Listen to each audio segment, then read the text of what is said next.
Oh! Madison gave more energy than the models! Oh, Lord, somebody come get me.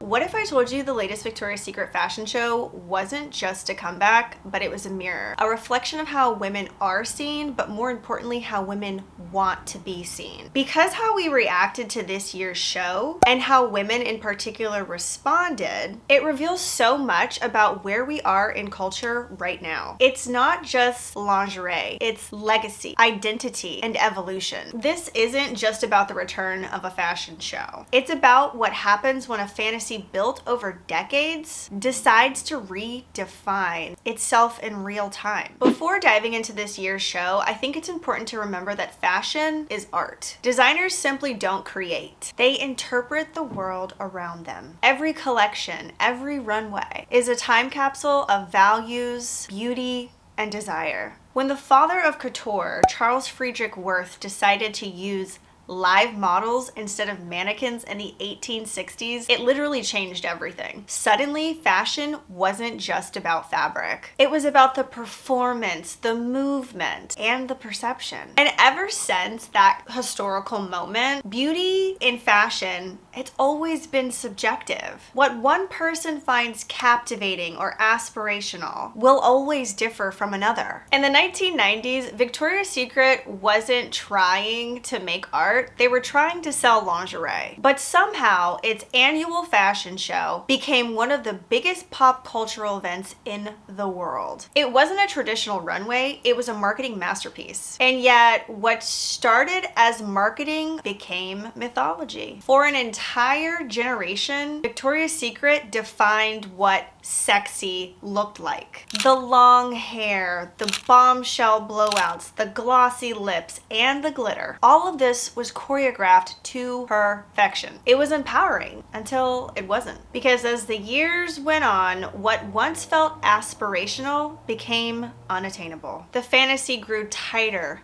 narrower, and less forgiving. When the angels fell, it wasn't just the end of a show. It was the end of a dream millions of women had grown up with. The glossy, perfect, impossible kind. By 2019, after public criticism of lack of diversity and outdated ideas, the show was canceled, and for a while, it felt like that fantasy had died. Fast forward to 2025, Victoria's Secret has returned, but reimagined, redesigned, and ready to prove that it had changed. This time though, they're not selling a fantasy, they're selling familiarity. Their angels have been replaced by women who look like us, move like us, and scroll like us. It's no longer a dream we chase, but a mirror we're facing. The brand cast women with no runway experience, women from sports, film, and social media. They're clearly trying to reflect their diversity of their audience rather than dictate it. But that evolution has come with its own identity crisis. Because when a brand that is built on perfection tries to prove its authenticity, something gets lost in the translation. The real question is, can Victoria's Secret still feel aspirational and represent all women? Or does the fantasy have to die for the message to live? It's a mess. Carpet addition to this year's show was a cute idea, but I don't think it landed the way that it was supposed to. La Roche, known for styling icons like Zendaya and Ariana Grande, served as a host. He's a brilliant stylist, but not exactly the greatest interviewer. From the very beginning of the pink carpet, I could tell that La Roche was extremely nervous and reading from a teleprompter. This experience of me watching him do this instantly broke this fantasy or illusion of glamour. And it's not that I don't think that somebody inexperienced can't interview people, because we've seen multiple people do it. For example, Emma Chamberlain is a social media influencer, and when she began interviewing people on the red carpet, she was doing this naturally. There wasn't this weird, awkward energy that was happening with La Roche, and it just felt awkward from the beginning of the show. Xana Roberts, however, the other host, has somewhat of a background in entertainment journalism, but her exchanges also felt really stiff to me, but I don't think necessarily it was on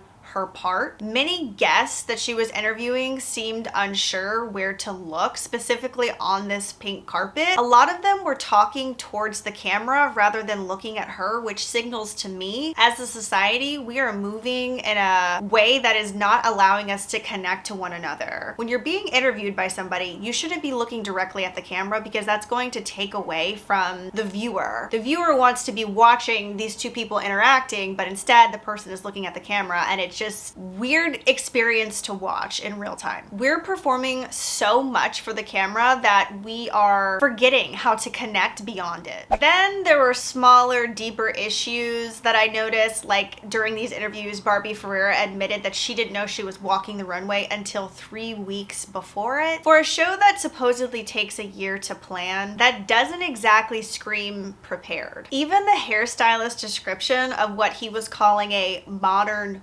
blowout didn't necessarily align with what we saw on the runway now, did it? It was mostly straight hair with soft curls at the end, but I think that deals with technique and how you actually do a blowout. I think the hairstylist went into it with good intentions of creating a blowout, but a modern blowout is not what Victoria's Secret angels are known for. All these little details of the pink carpet seem to paint the same picture. A brand that once defined a standard is now struggling to find it. There were undeniably beautiful moments on the runway, but also some clear mistakes. Adriana Lima being the second person to walk the show and opening it in a bodysuit, it just didn't feel like the greatest creative choice for her. She deserved something that honored her legacy, not a repeat of what we saw in last year's show. And then of course Candice Swanepoel walks after Adriana Lima, and this was the first time I had ever seen her touch her hair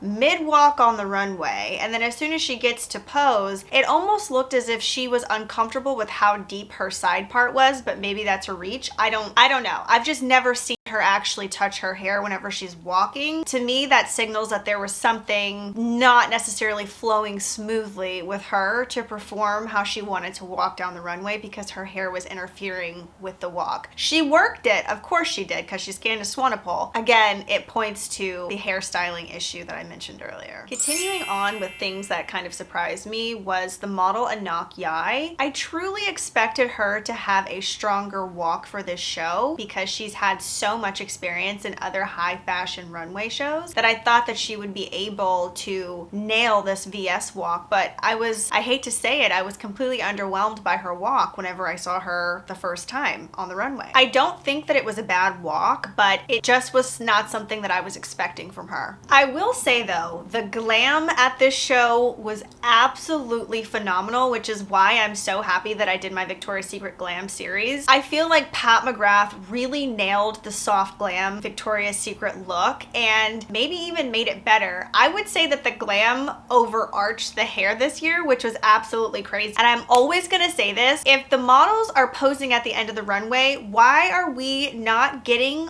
all of these photographs uploaded somewhere to a website? I would love to look at each individual look. It's not fair that I can't do that. It is not fair. And a lot of other critiques and reviews and opinions of the show that I saw was that it was very strange when Missy Elliott was performing and there was no models walking at all during this performance, which I agree. In past Victoria's Secret shows, there have been segments where there weren't any models walking, but it wasn't towards the end of the show. It was in the middle of the show, kind of like an intermission almost sort of situation, but there should have been models walking, I think, during that performance. As a viewer, we were all like, okay, when are the models gonna come out? We were all very confused as to why she ended it that way. But I also want to address the pink section. When the pink models first came out, 2 of them came out at the same time. I think that this walk could have been better in terms of if the models were walking in sync or interacting with each other arm in arm, but when there's 2 models coming out at the same time, as a viewer, I don't know what I'm supposed to be looking at, especially if the models are not coexisting or interacting together. It almost looks as if like there's some sort of competition going on, or I don't know where I'm supposed to be looking. And instead of me looking at the clothing, I'm I'm looking at the models as a whole. So that was a very confusing section in terms of how Pink debuted their line. There's also this like deeper shift going on without some sort of clear standard expectation or direction. The models don't necessarily know what energy to give. Maybe there's been a nod to like, oh, do this, but there's not that exact same intense training on what a VS Angel or Victoria's Secret Pink model walk is. The original show had a signature rhythm, a smile, a wink. That is what made the moment feel alive. Now it just feels like when watching the show, they're searching for what that new standard even is. Overall, I think that this year's show was a step in the right direction for Victoria's Secret, at least in terms of the marketing. I've always enjoyed Victoria's Secret and I will continue to buy the products, but I can't ignore how much the energy has changed within the company. I miss the couture level of spectacle, the attention to detail, the intensity, the training it took to even get up on that stage. But maybe that era wasn't meant to last forever. When I go to watch the show now, I'm gonna go into watching it with no expectations and not necessarily to be influenced, but to just shop the product. It's no longer a fantasy to me, but it's more so about the evolution of the brand. I'm so grateful that I got to experience the original era of Victoria's Secret, the artistry, the angel, the extravagance, and I'll always admire what it represented at that time. The show may no longer be about perfection, but maybe that's the point. We're not chasing angels anymore. We're defining beauty for ourselves. And maybe that's the real fantasy. Let me know what you thought of the show and how you think this change will affect women on a societal scale. And as always, I hope you enjoyed the video. Thank you so much for watching, and I'll see you in the next one.